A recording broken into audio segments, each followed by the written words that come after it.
Dans notre sujet ce soir et dans notre thème et dans notre texte que nous avons lu la fois dernière. Amen. Amen.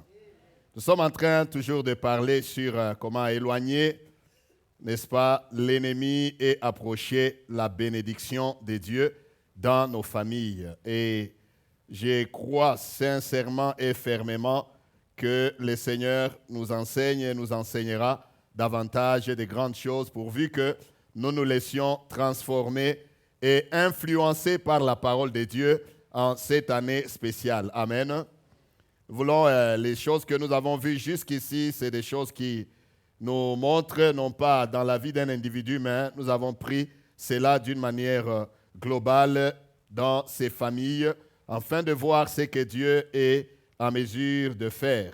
Nous avions parlé de la famille, d'abord celle, comme je disais le dimanche passé, qui semblait être et qui était réellement pauvre. Et nous avons vu comment Dieu a intervenu, merci Maurice, dans cette maison, dans cette famille, et il a éloigné de l'ennemi. Amen. Amen. Nous avions parlé de la famille de cette femme qui était veuve et restée avec ses deux enfants. Et nous avons combiné cette histoire. En son temps, nous avons prélevé quelques points dans lesquels nous n'allons plus rentrer. Mais nous avons combiné cela avec ce que nous allons lire ce soir, dans lequel je disais la fois passée, en parlant, en donnant les quelques points qui devaient ou qui pouvaient jusque-là stimuler notre foi et qui pouvaient nous aider à aller après dans la profondeur que nous voulons voir ce soir. Amen. Nous allons relire notre texte dans 2 Rois, chapitre 4. Avant que je ne touche au point que je parlais le dimanche passé, nous allons continuer juste rapidement. Jusqu'au dimanche passé, nous étions juste en train de nous exhorter, n'est-ce pas, ou de soutirer ce que la parole de Dieu nous disait en cela pour nous enseigner d'abord et stimuler notre foi avant d'aller dans ce qui peuvent nous permettre, proprement dit, d'éloigner l'ennemi et d'approcher la bénédiction de Dieu. 2 Rois chapitre 4, nous lisons à partir du verset 8. Vous y êtes?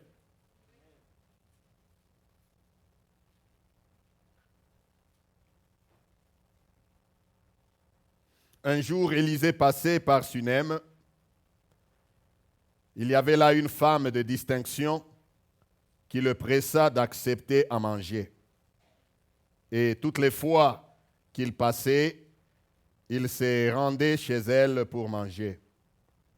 Elle dit à son mari, « Voici, je sais que cet homme... » Verset 9. Elle dit à son mari, « Voici, je sais que cet homme qui passe toujours chez nous est un saint homme de Dieu. » Nous allons nous focaliser sur ce verset ce soir. « Faisons une petite chambre haute avec des murs et mettons-y pour lui un lit, une table, un siège et un chandelier, afin qu'il s'y retire quand il viendra chez nous. » Élisée étant revenu à Sunem, se retira dans la chambre haute et y coucha. Il dit à Géasi, son serviteur, « Appelle cette Sunamite. » Géasi l'appela et elle se présenta devant lui.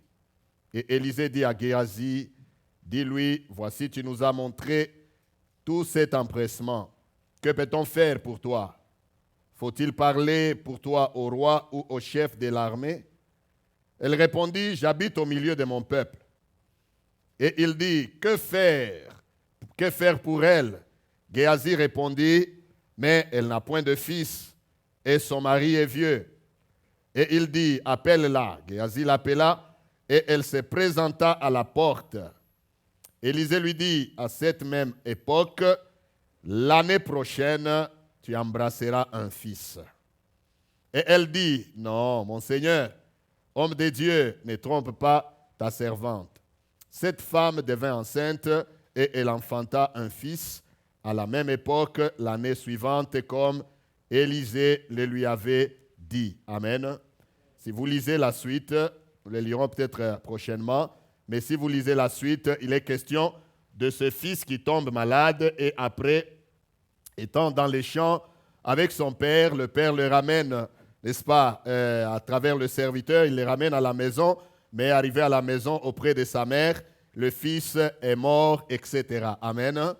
Mais gloire soit rendue à Dieu parce que par après, le fils est revenu à la vie. Nous verrons ça un peu prochainement. Mais comme je l'ai dit, nous voulons nous focaliser ce soir rien que sur le verset 9. Mais avant cela, je disais le dimanche passé, pour juste ranimer, stimuler notre foi et encourager notre marche avec le Seigneur, premièrement en comparant les deux familles, que Dieu ne fait pas de favoritisme. Dieu ne choisit pas. Amen.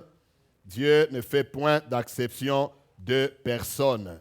Et je disais aussi que ce que je n'ai pas ne peut pas m'empêcher de me distinguer. Très souvent, nous nous bloquons dans beaucoup de choses à cause de ce que nous n'avons pas. Pourtant, ce que nous avons peut aussi amener, n'est-ce pas, à la vie, ce que nous n'avions pas avant. Amen. Vous êtes avec moi? Et nous disions aussi que nous devons, lorsque faire un peu plus apportera aussi un peu plus. Lorsque nous posons les mêmes actes, nous récolterons les mêmes résultats. Lorsque nous faisons la même chose, nous aurons la même chose. Mais cette femme, elle a fait un peu plus avec la routine, quelque chose qui a commencé juste avec un repas. Après un repas, un deuxième repas. Après, c'est devenu coutume. Amen. Et puis, d'être coutume, eh bien, elle est allée même un peu au-delà. Elle a dit à son mari, bâtissons alors dans ce cas une chambre haute pour que lorsque cet homme viendra chez nous, qu'il ne puisse pas que juste manger et passer, mais qu'il puisse y demeurer. Amen. Ils ont bâti cette chambre haute et ils l'ont équipée. Donc, elle a fait un peu plus. C'est la raison pour laquelle elle a eu aussi un peu plus. Et nous disions aussi en dernier point que Dieu donne nos droits même quand nous les avons oubliés. Amen. On pose la question à cette femme, eh bien, elle ne pouvait plus même dire les besoins qu'elle avait. Pour elle, c'était passé, mais Dieu savait qu'elle avait droit à un fils. Amen. Elle avait droit à un fils. Nous allons continuer, comme je l'ai dit, nous basant sur le verset 9. J'aimerais juste souligner d'abord en passant que cette histoire, lorsque vous la mettez dans votre esprit, vous devez la comprendre de cette façon. Élisée allait souvent. Élisée n'habitait pas à Sunem. Élisée habitait à Gilgal pendant ces temps-là. Et habitant à Gilgal, il allait de temps en temps au mont Carmel. Amen. Et ce qui fait qu'il faisait des va-et-vient. Il quittait Gilgal, il passait par Sunem parce que Sunem était comme un petit village au milieu pour aller au mont Carmel. Tu dois passer par Sunem, tu vas un peu comme vers le nord-ouest, n'est-ce pas, d'Israël, et tu arrives au mont Carmel. Et tu dois rentrer en passant encore par Sunem pour rentrer à Gilgal. C'est comme ça que faisant ces va-et-vient, donc la montagne, Mont Carmel, pour aller peut-être se retirer ou pour y servir ou pour chercher davantage la face de Dieu. Amen. Parce que vous n'êtes pas sans savoir que c'est au Mont Carmel que aussi Élie avait opéré puissamment avec Dieu. Ce qui fait que dans la coutume d'Élisée, c'était devenu un temps probablement pour aller se ressourcer. Mais ce qui m'intéresse ce soir, c'est le fait qu'au verset 9, cette femme a présenté Élisée à à son mari. Elle a dit, et la Bible nous dit, elle dit à son mari, voici, je sais que cet homme qui passe toujours chez nous est un saint homme de Dieu. Amen. Je sais que cet homme qui passe toujours chez nous est un saint homme de Dieu. Et réellement, Élisée l'a démontré, Élisée l'a prouvé, et même son mari, le mari de la femme, l'a aussi, je peux dire, admis. Parce qu'elle allait jusqu'à accepter que réellement que cet homme commence à manger régulièrement chez eux. N'oubliez pas que nous parlons dans le cadre des foyers ou des familles ou de la vie dans la société. Amen. Nous ne parlons pas ici d'une manière individuelle. Oui, il y a des moments où nous prêchons la parole de Dieu sur le plan individuel, mais j'aimerais que vous puissiez vous mettre cette image dans le thème que nous avons. Vois-toi en tant qu'une personne dans la famille, dans la maison, dans le foyer, même seul avec les enfants, même seul avec ton mari ou même seul avec tes parents, etc. Quelqu'un dit Amen. Alors elle a présenté l'homme de Dieu à son mari, disant que je sais que cet homme, c'est un saint homme de Dieu. Et je disais, Élisée l'a aussi démontré. Lorsqu'on dit quelque chose de bien sur toi, il faut se mettre à cœur de vivre de cette façon. Nous avons déjà parlé du témoignage. Amen. Ce qui m'intéresse ici, c'est que je me pose la question, comment cette femme a-t-elle su? Comment cette femme a-t-elle su qu'Élisée était un saint homme de Dieu? Probablement, soit il la connaissait, ou elle le connaissait, ou soit elle avait entendu l'histoire, elle connaissait tout ce qui s'est passé, et un jour, on le lui a montré. Bref, d'une manière ou d'une autre, cette femme a su qu'Élisée est un saint homme de Dieu à cause de ce que je peux dire la sensibilité spirituelle. Amen. Que quelqu'un dise sensibilité spirituelle. Je vais ce soir nous parler rien que sur ce sujet. La sensibilité spirituelle dans nos propres vies, dans nos familles, dans nos maisons, même dans l'église. Être sensible. Alléluia. Vous êtes avec moi? Être sensible. La sensibilité, c'est que, je pense, parce que le mari aussi était là, dans le village, mais ce n'est pas lui qui a initié, pourtant étant le chef de la maison. Vous êtes d'accord avec moi? Étant le chef de la maison, il n'a pas initié comme dans d'autres cas, nous voyons des chefs de famille qui initient de recevoir des gens chez eux, comme dans le cas d'Abraham, comme dans le cas de Lot, etc. Mais ici, la femme a initié. Parce que c'est quelque chose d'extraordinaire. Vous êtes avec moi? C'est quelque chose d'extraordinaire. Lorsque une femme initie de commencer à recevoir un homme chez elle, et cela pas une fois, mais régulièrement. Et non seulement les recevoir pour qu'ils mangent, elle va même un peu plus loin pour dire non seulement qu'ils soient juste des passages, mais installons-le carrément dans notre maison. Ça veut dire qu'elle a vu, elle a confirmé, et son mari aussi l'a vu et il a confirmé, et ils ont continué à faire cela, et cela a éloigné, dans l'avenir, cela a éloigné la main de l'ennemi de leur maison et a apporté la bénédiction. À cause de cette qualité sur laquelle j'aimerais me baser ce soir, de la sensibilité spirituelle.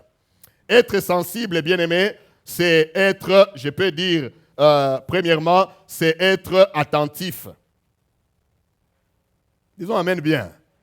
Être sensible, c'est être attentif.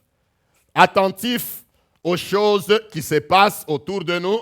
Parce que vous voyez, il est plus facile, il est très facile d'être distrait. Il est très facile d'être juste quelqu'un qui ne s'occupe de rien, qui ne voit rien, qui ne veut rien savoir. J'aime beaucoup cette expression quand les Français disent que je lui ai parlé mais il ne veut rien savoir. Vous avez déjà parlé à des gens comme ça, n'est-ce pas? J'aime beaucoup quand j'entends quelqu'un dire, mais même si tu es au téléphone, là, tu appelles et tu dis, bon, non, on lui parle, mais il ne veut rien savoir de ça. Ça veut dire que c'est quelqu'un qui n'est pas attentif, qui ne veut pas, n'est-ce pas, s'intéresser ou s'intégrer à quelque chose. Qui ne veut pas comprendre des choses qui se passent, qui n'a pas les yeux pour voir et comprendre ce qui se passe autour de lui. Donc, être sensible, c'est être attentif. Je dirais aussi que être sensible, c'est être vigilant. Suivez-moi bien là où je vais. Amen. Être attentif, c'est être vigilant. Ça veut dire avoir les yeux ouverts. Non seulement des yeux qui regardent, comme on dit souvent, il faut ouvrir l'œil. Quand on dit ouvre l'œil, mais il y a des gens de l'expression française qui disent ouvrir l'œil est le bon. C'est vrai ou ce n'est pas vrai? Vous avez déjà entendu des expressions comme ça. On dit il faut ouvrir l'œil et le bon, parce qu'il y a lieu d'ouvrir l'œil, mais le mauvais. Tu regardes, mais tu ne vois pas. Mais ici, je dirais que être sensible, non seulement c'est être attentif, mais aussi c'est être vigilant. Donc ouvrir l'œil comme cette femme, elle a ouvert l'œil et alors elle a ouvert le bon pour voir réellement ce qui s'est passé. Troisièmement, je peux dire aussi que c'est avoir un jugement sain et correct. Tout ça, c'est être attentif. Suivez-moi bien, je suis en train de poser les bases. Donc, c'est avoir aussi un bon jugement. Un jugement sain et, je peux dire, un jugement sain et correct. En d'autres termes, une bonne lecture des choses. Alléluia. Nous devons parler de ces choses aux enfants de Dieu. Parce que nombreux se trompent dans leur vie à cause de leur mauvaise lecture des choses. Nombreux se trompent dans leur vie. Je ne voudrais pas ici ce soir, peut-être que je toucherai à ça vers la fin, mais je ne voudrais pas vraiment aller dans l'angle d'abord trop spirituel, d'aller directement parler du discernement. Non, non. Mais ici, j'aimerais d'abord parler de quelque chose que nous comprenons nous tous, qui est la sensibilité. Être sensible, qui veut dire être attentif, qui veut dire être vigilant, qui veut dire avoir un jugement sain et correct, qui veut dire une bonne lecture des choses. En d'autres termes, ta façon de considérer ce qui se passe dans ta maison, dans ta vie, ta propre vie.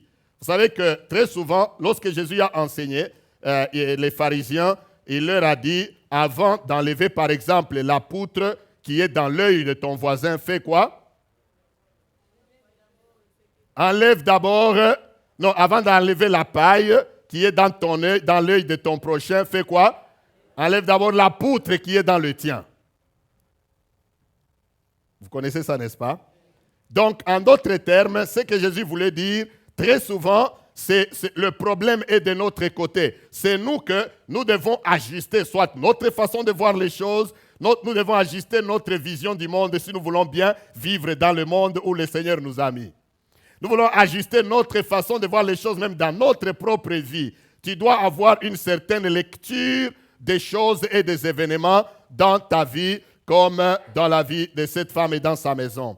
Bien-aimés, enfin, je pourrais dire, avant d'aller plus loin, qu'être sensible, c'est aussi être connecté. C'est ça la meilleure des choses. Être connecté à l'Esprit Saint, à l'Esprit de Dieu. Alléluia.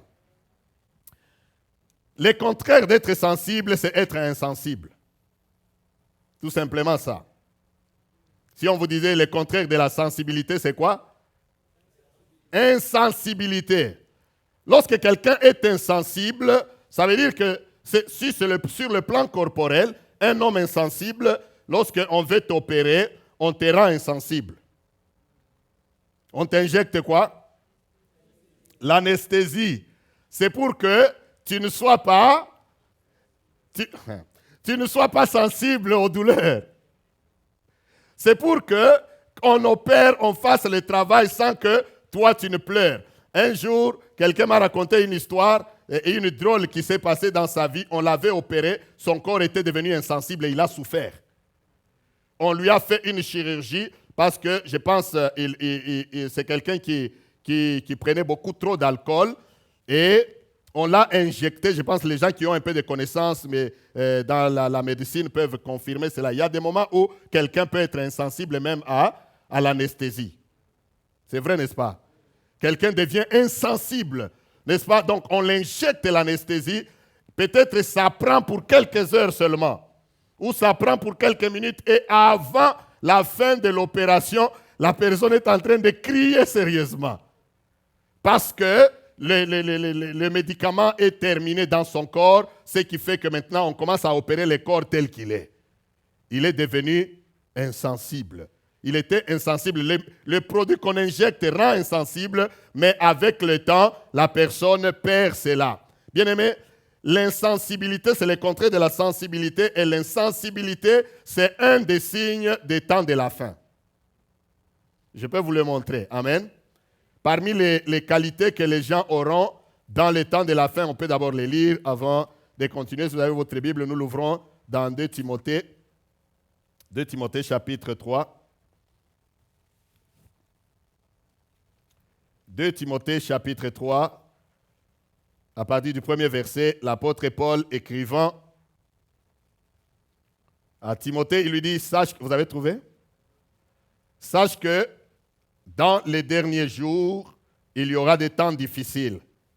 Car les hommes seront égoïstes, amis de l'argent, fanfarons, hautains, blasphémateurs, rebelles à leurs parents, ingrats, irréligieux. Verset 3, vous avez vu ça? On dit qui? Insensibles.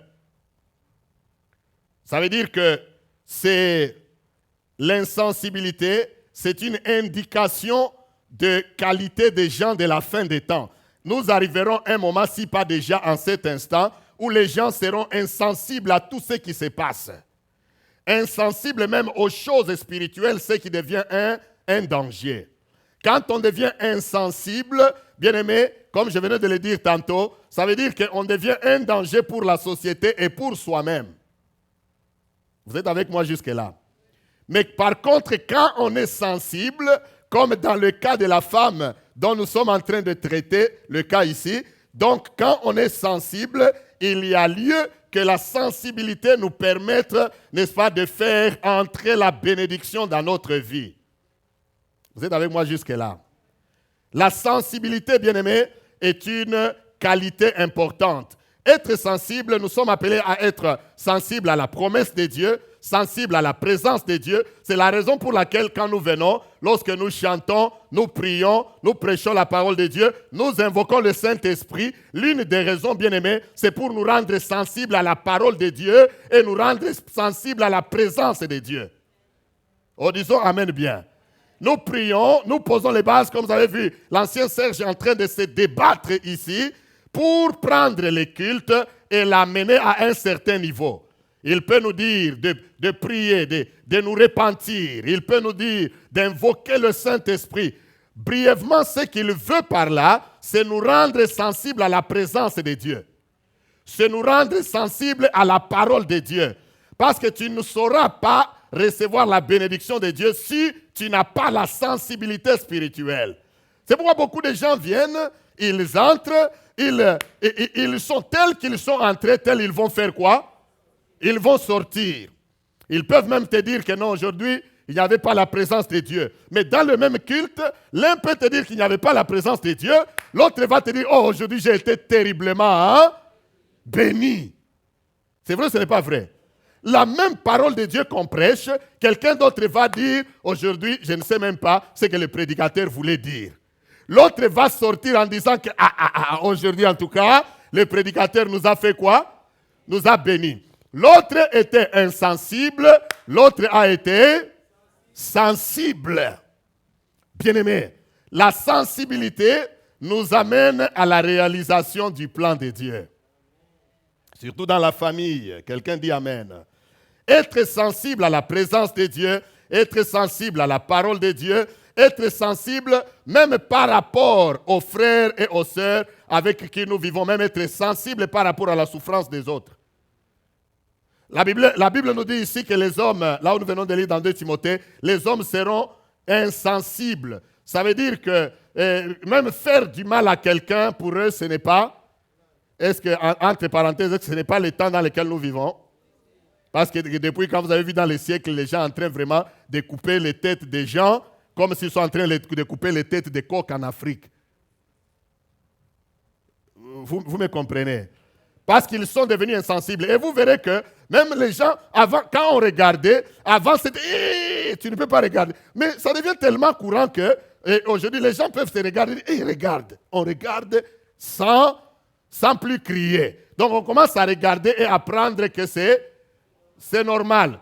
Au fur et à mesure, on devient insensible. C'est un des signes ou des caractéristiques des gens des temps de la fin. Je disais que être sensible peut nous amener, n'est-ce pas, jusqu'au plan de Dieu, ou nous aider à ouvrir la porte qui nous apportera la bénédiction. C'est le cas, premièrement, de la femme dont il est question, la Sunamite, mais j'ai d'autres cas que j'aimerais nous apporter afin que nous comprenions. Lorsque nous sommes sensibles, bien-aimés, nous ouvrirons la porte à la bénédiction de Dieu et nous éloignerons la main de l'ennemi. Amen. Disons d'abord Rebecca. Amen. Vous savez l'histoire de Rebecca avec ses 2 fils. Des fois, nous prenons, quand tu lis ça, avec un œil juste de lecture normale, tu vas penser que Rebecca aimait Jacob plus qu'elle n'aimait Ésaü. En effet, c'est vrai, c'est réel, mais il y a une raison que je vais nous démontrer ce soir. Vous voyez, nous sommes dans une famille, la famille d'Isaac. Isaac est marié à qui? À Rebecca. Ils ont eu combien de fils? 2 jumeaux. Du temps que Rebecca est enceinte, d'abord, elle ne pouvait pas avoir d'enfant. La Bible nous dit que Isaac pria pour elle. Isaac, le mari, il a fait quoi? Il a prié pour sa femme et elle a conçu. Mais là, quand elle a conçu, il y avait tellement la bagarre dans son ventre. Amen. Il y avait tellement la bagarre dans son ventre que un jour, elle consulta Dieu. Elle dit, s'il en est ainsi, pourquoi suis-je enceinte? Et Dieu lui répondit. Amen. J'aimerais qu'on lise ça. Dieu lui répondit. Quelqu'un dit Dieu lui répondit. Permettez que je nous trouve ce passage rapidement. Voilà. Si vous avez vos Bibles, ouvrez-le dans Genèse chapitre 25.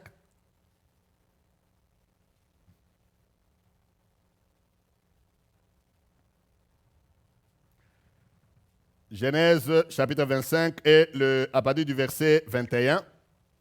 La Bible nous dit, Isaac implora l'Éternel pour sa femme. Vous avez vu ça? Car elle était stérile. Et l'Éternel l'exauça. Rebecca, sa femme, devint enceinte. Les enfants se heurtaient dans son sein. Et elle dit, s'il en est ainsi, pourquoi suis-je enceinte? Elle alla consulter l'Éternel. Et l'Éternel lui dit, vous êtes avec moi?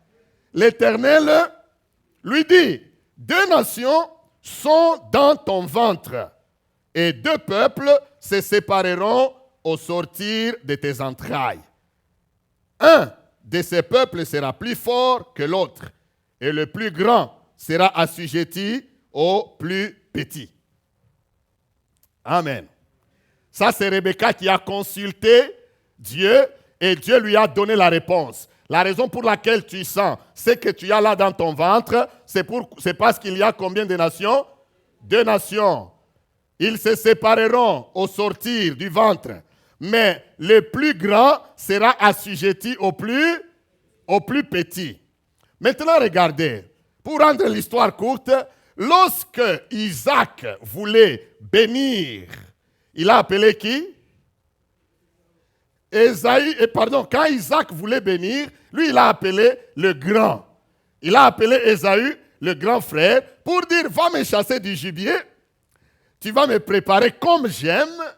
Donc tout le monde dans la famille connaissait le goût du papa. Il dit, tu vas me préparer comme j'aime, je vais manger et je vais faire quoi? Je vais te bénir.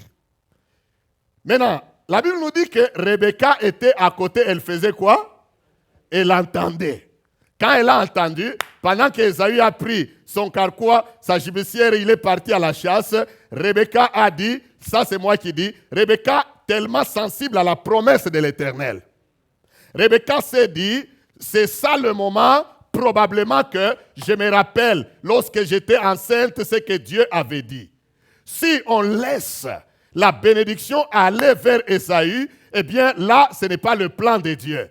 La pensée de Dieu, ce n'est pas de laisser la bénédiction aller vers Ésaü. La pensée de Dieu, c'est de laisser la bénédiction aller vers qui?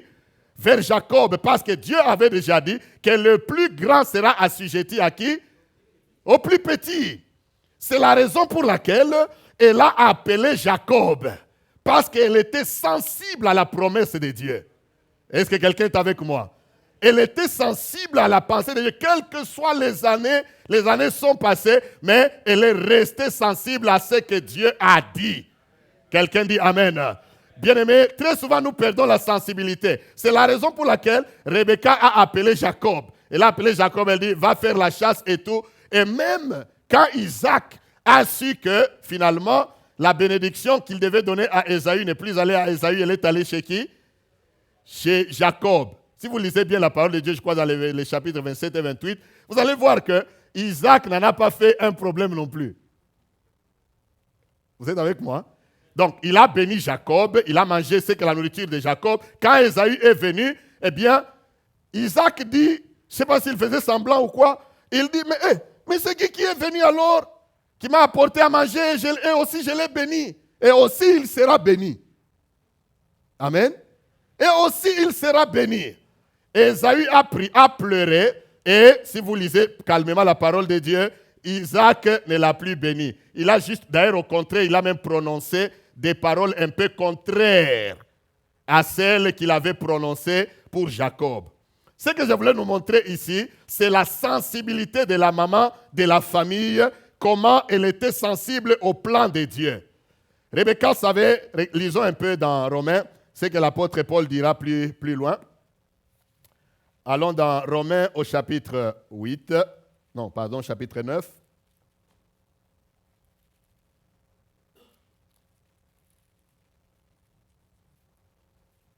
Romains au chapitre 9.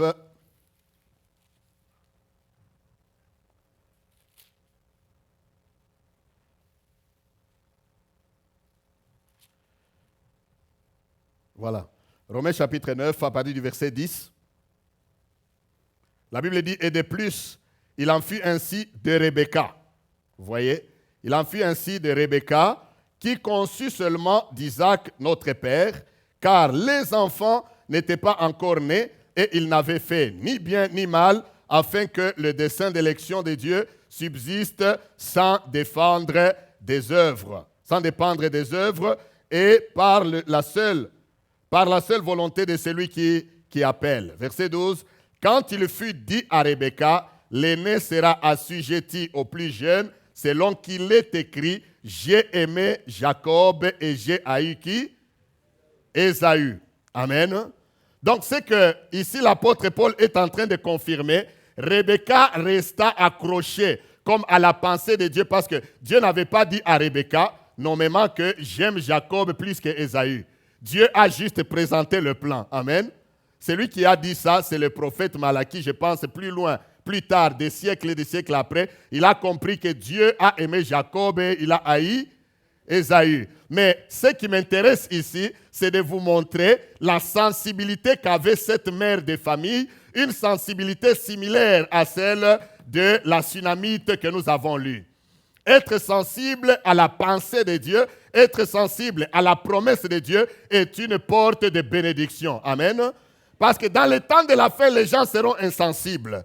Insensibles à la parole de Dieu, insensibles même. Aujourd'hui, vous pouvez prêcher même la parole comme vous voulez. Les gens, tu prêches la parole à quelqu'un, si c'est condamnant le péché, il va te dire que tu es en train de me juger. C'est vrai ou ce n'est pas vrai?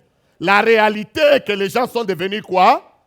Insensibles. Le problème, ce n'est pas que tu le juges, tu lui présentes l'évangile, mais il te dit que non, là, tu es en train de me juger. En d'autres termes, il ne veut pas être sensible, dire avec la parole de Dieu ce qu'elle dit. Parce qu'être sensible, c'est dire avec la parole de Dieu ce qu'elle dit et avec l'Esprit de Dieu ce qu'il dit. Quand l'Esprit de Dieu dit qu'Élisée c'est un serviteur de Dieu, nous tous nous disons qu'Élisée est un serviteur de Dieu. Quand la parole de Dieu dit que non, telle chose est un péché, nous nous alignons, même si je ne comprends pas en quoi cela est un péché. Mais malheureusement, aujourd'hui, beaucoup de gens sont devenus insensibles à la voix de Dieu, ce qui éloigne de plus en plus la main de Dieu, même de nos maisons, même de nos familles. Vous savez, quand on est dans la famille, bien aimé, il faut toujours qu'il y ait quelqu'un qui soit sensible. Amen. Je me rappelle lorsque je grandissais, dans ma famille, mon père était un homme de Dieu. Des fois, nous sommes assis en famille comme ça, juste causant. Vous savez, les temps familial le soir, n'est-ce pas? Vous êtes juste en train de causer, tout le monde cause normalement, vers 20h, avant la prière familiale. À un certain moment, vous allez voir cet homme, il va tout simplement, peut-être, mon père n'était pas prophète, il était l'ancien de l'église, juste un homme de Dieu normal. Mais tu vas le voir à un certain moment, soit il se lève, il parle en langue d'une manière comme quelqu'un qui gronde. comme on dit en anglais, out of nowhere. Vous êtes avec moi? Donc, out of nowhere, vous les levez seulement. Vous le voyez, il se lève debout, riche des comptes, plariamer chez des comptes. Il n'est pas prophète, il n'est rien. Et nous tous, même si vous étiez en train de soit de jouer à côté, ou vous êtes en train de parler, qu'est-ce que vous allez faire en ce temps-là? Automatiquement, tout le monde s'arrête. Il y a quelque chose qui ne va pas. Ça revenait très souvent. Vous savez, quand vous venez dans des quartiers tels que nous avons grandi en Afrique, des fois, il y a des gens, même votre voisin peut être quelqu'un qui est très avancé dans le monde mystique. C'est vrai ou ce n'est pas vrai? Et c'est ce qui arrivait. Les voisins, des fois, avant même que vous ne dormiez, quelqu'un avec peut-être ses missiles, avec ses tentations, ses fétiches, il essaye de venir vous faire quoi? Vous faire du mal. Alors le père de la famille, aïe, aïe, aïe, aïe, aïe. Amen. Le père de la famille étant sensible, il sent cela et il le repousse. J'ai compris ça plus tard. Amen. J'ai compris ça plus tard. C'est pourquoi j'ai dit, nous avons intérêt, bien-aimés, à être sensibles. Même dans la maison. Aujourd'hui, le diable est très rusé. Beaucoup de choses qu'il nous a données, c'est pour nous distraire. Amen. Beaucoup de choses que même, c'est des bonnes choses, mais il nous les donne pour bien nous distraire. Vous savez, Facebook, par exemple, j'ai remarqué que quand tu vas sur Facebook, c'est très rare que tu y fasses 10 minutes. Hein? C'est vrai, ce n'est pas vrai. C'est vrai ce que maman Ariel te dit. Mais ose maintenant, est-ce que tu vas prier aussi 3 heures, 4 heures?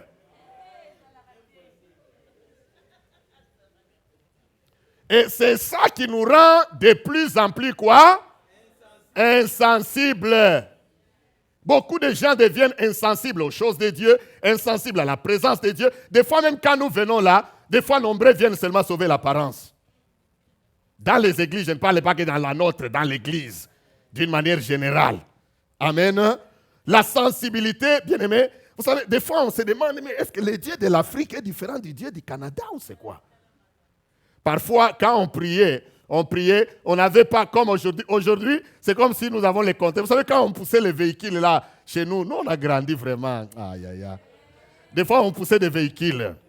Des fois, on était des jeunes dans le quartier. Il y avait des véhicules là qui n'avaient plus. Je ne sais pas quel était le problème. Ils avaient peut-être le démarreur ou c'était quoi. On était tellement sociables que des fois, vous voyez, quand ça ne démarre plus, vous êtes des jeunes du quartier là, vous sortez. Vous venez, vous mettez la main, n'est-ce pas? On commence à faire quoi? À pousser. Et là, le chauffeur essaye. Et puis, à un certain moment, ça s'allume. Tout le monde crie, oh! Et puis, lui, il fait quoi? Il s'en va. Vous restez avec la joie, vous l'avez poussé, il a démarré et il est parti. Aujourd'hui, la foi dans ces pays, ça devient un peu de cette façon-là. Ce qui est malheureux encore, en Afrique, ces véhicules-là s'allumaient. Mais ici, ça ne s'allume pas. Ici, la foi ne s'allume. Vous pouvez pousser. Quelqu'un qui est insensible, il reste insensible. Même à la misère de son frère. Même à la misère de sa sœur. Même à un besoin, même dans l'église. C'est lui qui choisit d'être insensible. Il devient juste insensible, comme une graisse.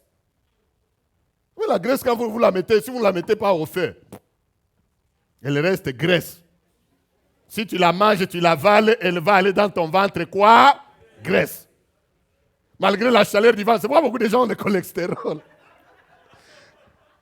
Parce que la graisse est entrée et elle est restée graisse malgré la chaleur du ventre. Parce qu'elle est insensible.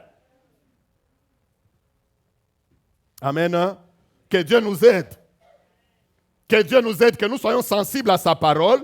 Que nous soyons sensibles à l'esprit, que nous soyons sensibles à sa présence, que nous soyons sensibles à sa voix. Amen. Que nous soyons sensibles à la souffrance des autres. Lorsque ton frère souffre, sois sensible à cela. S'il y a quelque chose que tu peux faire, fais quoi? Fais-le. C'est ça la foi chrétienne. S'il faut prier, prie pour ton frère. Cette femme était sensible et la sensibilité leur a apporté la bénédiction. Rebecca était sensible, n'est-ce pas, au plan de Dieu, et c'est la raison pour laquelle Dieu ne la blâme pas. Dieu n'a pas même blâmé, même pas Isaac. Il a dit, tu as béni Jacob, c'est le plan de Dieu, c'est ce que je voulais. Donc Rebecca a accompli le plan et la volonté de Dieu, comme cette femme. Vous savez, être sensible, bien-aimé, si ça n'apporte pas la bénédiction, même dans toute la famille, même dans ta propre vie à toi, parce que tu es sensible. Est-ce que vous me suivez? Parce que tu es sensible. J'ai pris vraiment que Dieu nous aide, que nous soyons sensibles. Être sensible, c'est très important. Ne sois pas comme sous anesthésie spirituelle, non. Ne sois pas sous anesthésie spirituelle. Non, sois normal. Soyons sensibles. Quand il y a quelque chose, soyons sensibles à la présence de Dieu. Je ne dis pas d'inventer cela. Être sensible, ce n'est pas quand on prie, comme ça. Non, non. Des fois, il y a des farces seulement. Mais sensible toi-même là, dans le cœur, tu sens la présence de Dieu. Tu sais comment tu te connectes à ton Dieu. Tu sais quand est-ce que l'Esprit de Dieu te parle. Tu sais réellement quand quelque chose vient de Dieu ou non. C'est vrai ou ce n'est pas vrai? Au fait, nous sommes chrétiens. Un chrétien doit se connaître lui-même avec son Dieu. Si toi, chrétien, tu ne te connais pas avec ton Dieu, qui viendra te connaître et te dire quand est-ce que tu es connecté, quand est-ce que tu n'es pas connecté? Moi-même, je sais, je connais mes moments. Amen. Moi, personnellement, je me connais bien. Il y a des moments, j'entre, ouh, c'est parti. Mais des moments aussi, j'essaye. Je dis, qu'est-ce qui ne va pas? Là, j'entonne un chant. Je chante. Des fois, ça prend. Des fois, ça ne prend pas. Tu entonnes encore un autre. J'ouvre la parole de Dieu. Je commence à chanter. Et puis, tu vas voir à un certain moment, peut-être il y avait juste quelque chose qui bloquait. Franchement, quelque chose qui bloquait, je le dénonce. Je le dénonce là, et tu vois automatiquement, peut-être tu chantes un chant et tu es parti. Il y a des gens, si toi, enfant de Dieu, tu essayes, tu es à genoux, tu essayes de prier, et à la place de la prière, c'est le sommeil qui vient. Ce n'est pas normal. Soyons sensibles. Amen. La sensibilité peut amener la bénédiction, même si pas dans ta famille, mais dans ta vie individuelle. Regardons un peu un deuxième exemple, avant d'aller vers la conclusion. Regardons un peu, quelqu'un dit Abigail. Nous connaissons cette femme. Allons, c'est dans 1 Samuel 25. Je vais juste nous montrer quelque chose. Et puis, regardez un peu l'histoire de cette femme.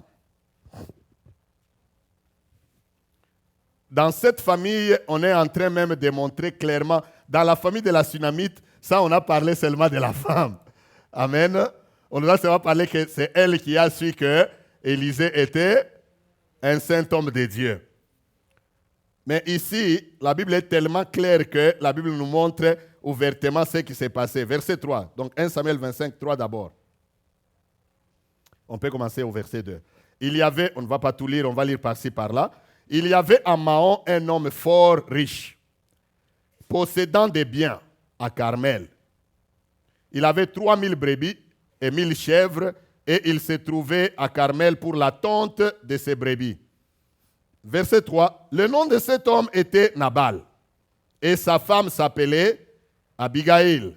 C'était une femme de bon sens et belle de figure. Mais l'homme était dur et méchant dans ses actions. Il descendait de Caleb.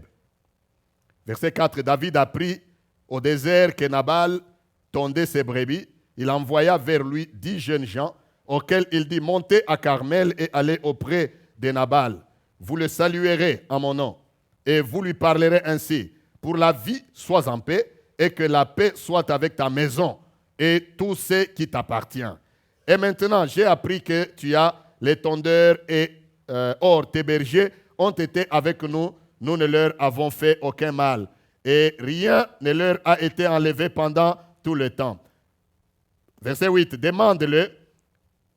Demande-le à tes serviteurs. Bon, sautons. Verset 9. Lorsque les gens de David furent arrivés, ils répétèrent à Nabal toutes ces paroles au nom de David. Puis ils se turent. Nabal répondit aux serviteurs de David, qui est David? Amen. Je vous pose d'abord la question. Il dit ici, qui est David? Sensibilité ou insensibilité? Malgré tout ce qu'on lui a dit, il est resté égal à lui-même. Il dit, qui est David? Et qui est le fils d'Isaïe? Il y a aujourd'hui beaucoup de serviteurs qui s'échappent d'auprès de leur maître. Et je prendrai mon pain, mon eau et mon bétail que j'ai tué pour mes tondeurs et je les donnerai à des gens qui sont je ne sais d'où. Bon, les gens de David sont rentrés. Maintenant, au verset 14. Un des serviteurs de Nabal vint dire à Abigail, femme de Nabal, voici David a envoyé du désert des messagers pour saluer notre maître qui les a rudoyés. Et pourtant, ces gens ont été très bons pour nous. Ils ne nous ont fait aucun outrage et rien ne nous a été enlevé tout le temps, etc.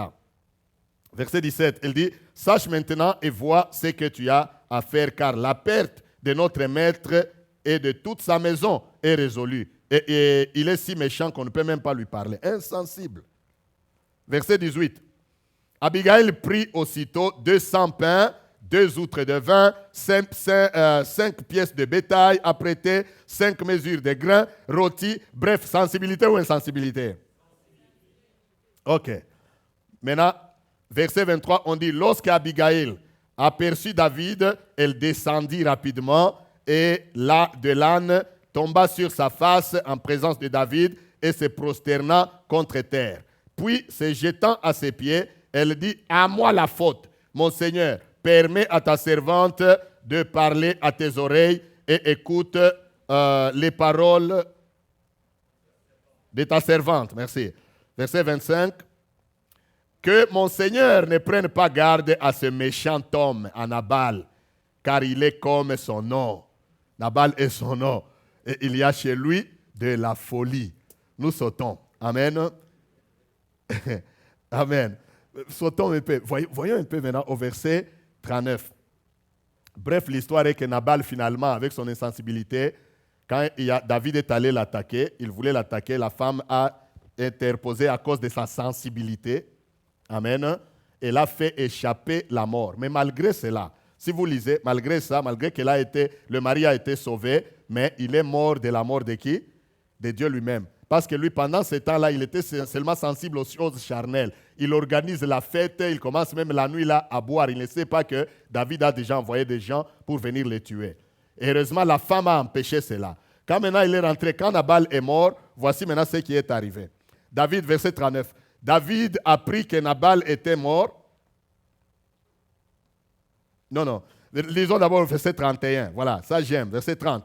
Lorsque l'Éternel aura fait, c'est la femme qui parle à David, elle dit, lorsque l'Éternel aura fait à mon Seigneur tout le bien qu'il t'a annoncé et qu'il t'aura établi chef sur Israël, mon Seigneur n'aura ni remords, donc il l'empêchait de tuer, ni remords, ni souffrance de cœur pour avoir répandu le sang inutilement et pour s'être vengé lui-même.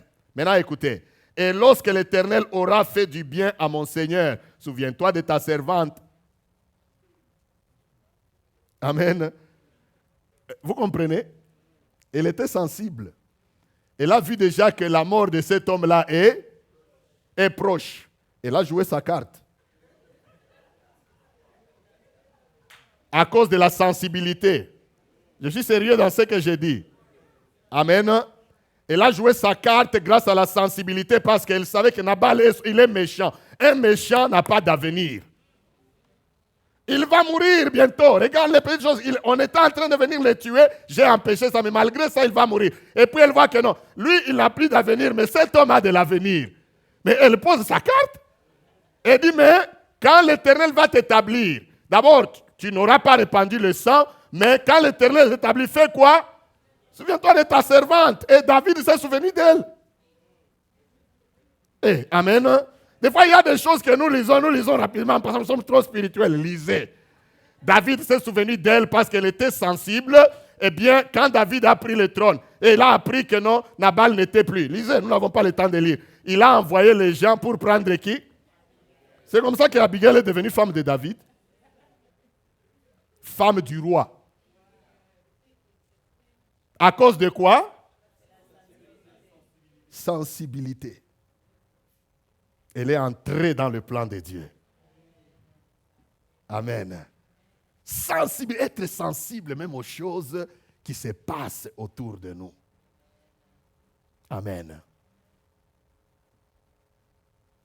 C'est dans cette histoire d'Élisée avec la Sunamite une des premières choses qui nous rendent, n'est-ce pas, qui éloigne de nous l'ennemi et qui fait quoi?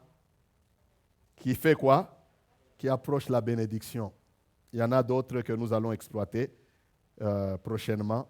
Mais j'aimerais, en terminant, le temps nous fait défaut, juste lire. Je vais nous montrer deux églises. Vous allez vous-même évaluer les résultats. Actes des apôtres. Il y a beaucoup de prédicateurs, quand ils prêchent ici le mercredi, ils disent que c'est mercredi. Okay, moi aussi, je dis c'est mercredi. Je suis sensible à leur voix. Mais on va terminer. Amen. Je voulais juste montrer deux églises. Vous savez, nous parlons souvent de l'église de Bérée et l'église de Thessalonique. Regardez un peu la différence. Nous allons lire Actes des Apôtres, chapitre 17. À partir du premier verset, nous allons combiner jusqu'au verset 14. Je vais juste les lire rapidement. Paul et Silas passèrent par Amphipolis et Apollonie, et ils arrivèrent à Thessalonique, où les Juifs avaient une synagogue. Paul y entra, selon sa coutume, pendant 3 sabbats. Il discuta avec eux d'après les Écritures, expliquant et établissant que le Christ devait souffrir et ressusciter des morts. Et Jésus, que je vous annonce, disait-il, c'est lui qui est le Christ. Quelques-uns d'entre eux, juste quelques-uns d'entre eux, furent persuadés et se joignirent à Paul et à Silas, ainsi qu'une grande multitude de Grecs craignant Dieu et beaucoup de femmes de qualité. Partout où il y a la sensibilité, on parle de femmes de qualité. Mais les Juifs jaloux prirent avec eux quelques méchants, hommes de la populace, provoquèrent les attroupements et répandirent l'agitation dans la ville. Ils se rendirent à la maison de Jason et ils cherchèrent Paul et Silas pour les amener vers le peuple. Ne les ayant pas trouvés, ils traînèrent Jason et quelques frères devant les magistrats de la ville en criant, ces gens qui ont bouleversé le monde sont aussi venus ici. Et Jason les a reçus. Ils agissent tous contre les édits de César, disant qu'il y a un autre roi, Jésus. Par ces paroles, ils émurent la foule et les magistrats qui ne laissèrent aller Jason et les autres qu'après avoir obtenu une caution. C'est dans une église où on a prêché la parole, mais les gens, la majorité des gens, n'étaient pas sensibles à cela. Ils ont par contre créé des attroupements et des émeutes. Verset 10, une autre église, on dit « Aussitôt les frères firent partir de nuit Paul et Silas pour Bérée. Lorsqu'ils furent arrivés, ils entrèrent dans la synagogue des Juifs. Ces Juifs avaient des sentiments plus nobles. Vous avez vu ça? Plus nobles que ceux de Thessalonique. Une comparaison est établie. Ils reçurent la parole de Dieu avec beaucoup d'empressement et ils examinaient chaque jour les Écritures pour voir si ce qu'on leur disait était exact. Plusieurs d'entre eux crurent, ainsi que beaucoup de femmes grecques de distinction et beaucoup d'hommes. Mais quand les Juifs de Thessalonique surent que Paul annonçait aussi à Bérée la parole de Dieu, ils vinrent y agiter la foule. Alors les frères firent aussitôt partir Paul du côté de la mer. Silas et Timothée restèrent à Bérée. Amen. Amen. C'est que je voulais juste, en lisant ces deux textes, je voulais conclure en disant ceci. Vous pouvez voir ces deux églises, l'église de Thessalonique et l'église de Bérée. Amen. Thessalonique, les gens, la même chose. D'ailleurs, la Bible nous dit qu'ils ont passé, Paul et Silas ont passé 3 semaines enseignant dans les synagogues. Résultat, 0. Parce que les gens n'étaient pas sensibles à la parole de Dieu. Amen. Mais on montre l'église de Bérée, par contre, on y a enseigné quelques jours seulement. Les gens ont reçu la parole avec beaucoup d'empressement. Et ce ne sont pas les gens de Bérée qui ont soulevé les foules là-bas. C'est les gens de quoi? Des Thessaloniques qui sont venus y causer des problèmes. Parce que les disciples de Bérée recevaient la parole et ils examinaient chaque jour ce qu'on leur disait. C'est une différence. Et ça, c'est même courant sur le plan individuel et même dans la famille. Lorsque on ne reçoit pas la parole de Dieu, on devient agité, on a des émeutes en soi. Amen. Mais quand on reçoit la parole de Dieu avec empressement, on est sensible, eh bien, à moins que les troubles viennent d'ailleurs, mais de ton cœur, il n'y aura que la paix et la paix de Dieu. Amen. Que Dieu bénisse sa parole.